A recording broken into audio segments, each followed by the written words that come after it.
The poems I'm going to read are from my chapbook, Acquiescence and Other Poems. It is the entirety of the chapbook. Acquiescence. Chapter 1. I visited my old friend the sun, where he took me by the hand and sang jazz lullabies and moved my puppet strings with his fiery fingertips.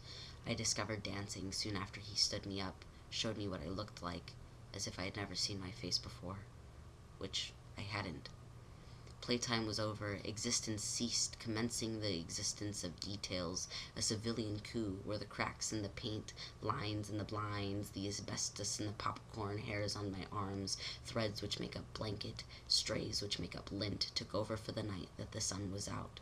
The details were done hiding, behind bigger pictures, behind stained glass stone walls, flat pallets and stationary bodies, holding within themselves scared children in captivity, who seek only to dance and to love, and to discover what the two even are. I stumbled onto his body, where his abdomen bubbled up, minion hands massaging my limbs like dough, into balls, reformat and reformation of brain, mind, body, and soul. The sun touched my face that was fading, kissed my forehead, and looked at me with a face that says nothing other than, I understand. Acquiescence is necessary not to survive, but to be alive. Submit, just this once. Jose Munoz, Twice Removed. Chapter 2. Disidentifications. Disidentifications. Disidentifications. Disidentifications. A steak knife scrapes food for thought off a cutting board into the trash. Cameron Joe, I see you. Kaya, I breathe you as the electric musical conductor pounds his 10 sun flares into my nerves' endings. I was a gay man 10 minutes ago. Time slips my mind as the imaginary does so well. 10 fulfills the role perfectly, cast to be part of the cast. Tiled ivory oceans, sirens singing songs of illuminating smoke, rising and falling, rising and falling, rising and falling. A misty slime, diaphanous frog's tongue dive into the cold sea, liquid glass seen through the lens of fast forward. Metamorphosis. Chapter 3. Galaxies born within the trachea, star teeth gnawing, desperate to shine, engulfing Adam's apple, forcing their way through the needle's eye, mattress and sheets, blanket and pillows tonguing the wound in their gums, the popcorn kernel's skin hiding behind a molar which lies in my ears' lobes, chewing invisible cud. Regurgitate, chewing invisible cud. Regurgitate, chewing invisible cud. My limbs are gums whose outermost extremities are the tools of herbivores, incessant grinding, wine tasting, disconnected body, invisible hands grabbing, digging through my sandbag waistline into a void abdomen, human budding. Grandmother's Arizona. Chapter 4. An unknown grandmother knit me shelter from the cold wind, gender-bending blanket full of pinks and blues and yellows for a gender-bending child. Spread thin and full of holes, yet somehow providing the protection I need. I'm not ready to acquiesce. I'm not ready to acquiesce. I'm not ready to acquiesce. I know I asked for this. I'm not ready to acquiesce. The sun seeks to console, rainbow paths at the ends of his fingers projecting light, the universal symbol of good. Yet his UV rays incite my fear. Grandmother, save me. I hide under her wing, her pink, blue, and yellow wing. The holes are stars in the sky, which I plug my toes and fingers into, sockets of security. Melting epidermis, pores running in every direction, spreading as thin as grandmother's shield. Without the sun, I am black as the night. Shadows hold hands with shadows. I am entombed in the tube of my safety.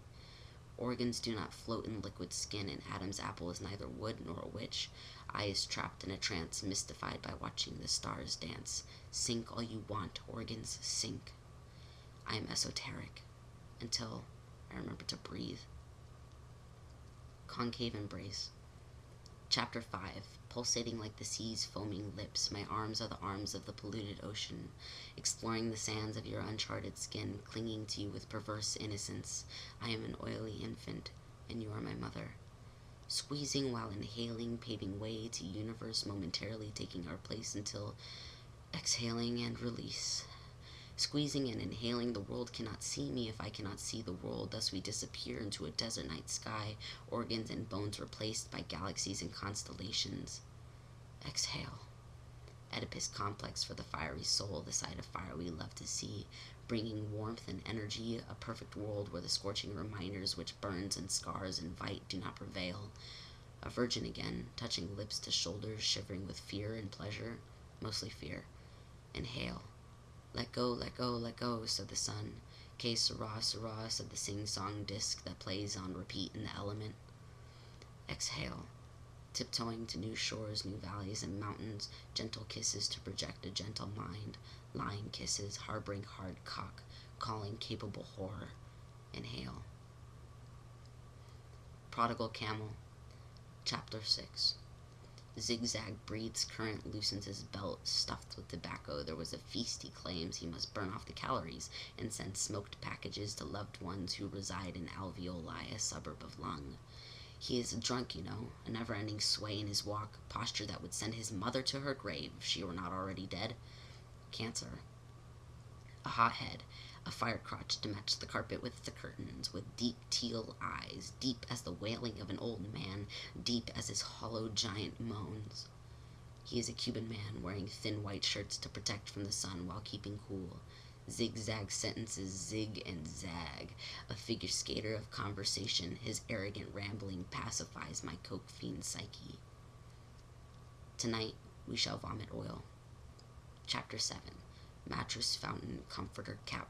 Spilling sludge slides over the box spring and disappears into the territory of the moon.